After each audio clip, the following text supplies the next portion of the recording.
How are you? I am Bexy, and I'm going to do some like diary things from my house because, like everybody else pretty much on the planet right now, I'm in lockdown too.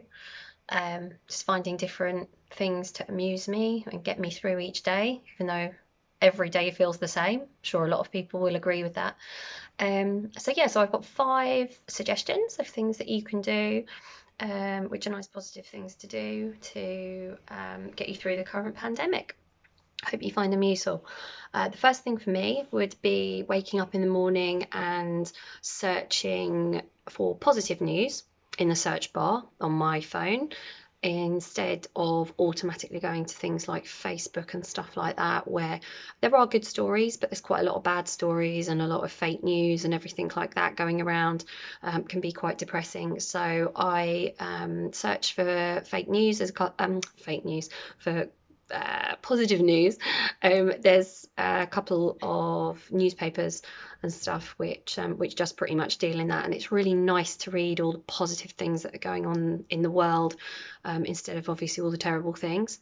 And the second thing I will probably say is I'm trying each day to do something nice for somebody else. I would try and do that anyway, but I'm giving a bit of thought to it, to people who I can do little nice things for. One of my neighbours is a nurse, and when she was working, I went and just tidied up her front garden for her. I asked first, but it was a little bit overgrown where she's been working really hard. So I did that, and I made some cards for friends, grandparents that I know are home alone in isolation. So it's nice to do something for somebody else. Really positive. I'm also keeping a gratitude jar on the go. So a few years ago, I'd seen that idea and I really liked it. So I didn't have much money that year. So for Christmas presents for some of my close friends, I got pickled onion jars from the local fish and chip shop, and I covered them in glue and glitter and stuck little stars to them.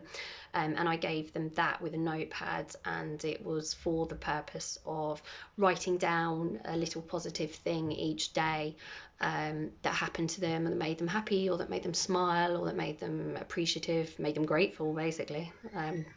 And it can be like a favourite song on the radio, or seeing someone you hadn't seen for a while, birds singing in the garden, something that's gone right, something that's not gone wrong. It's just quite a nice thing to do, and obviously a good place to kind of store all the positive energy.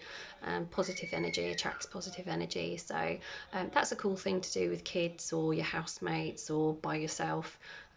There's a lot of good stuff going on, and it's nice to keep track of it. I would also say just taking a moment to go outside, look straight up at the sky, not at all the things around you and how empty the streets are and everything like that, and just look up at the sky and just have a couple of deep breaths. That's a really nice thing to do to reset yourself. And the other thing I would say would be to have a good stretch, because I always forget to do that, and that thing of just sort of like being up and carrying my daughter around, working from home, so I'm in a desk chair. I've been doing as much gardening as I can, which is amazing to be outside, but also hurts your back. So yeah, just having a good old fashioned like bear stretch. And those would probably be my 5 things. Search for positive news in the search bar. Do something nice for somebody else. Get a gratitude jar on the go. It's a nice thing to have in your kitchen. Have a good stretch and breathe and look up at the sky. So I hope you find those helpful. I'm gonna do these little thought diary reflection things from my house for the next couple of days or weeks. We'll see how long we're going to be here for. Anyway, I hope you're well. Take care. Bye.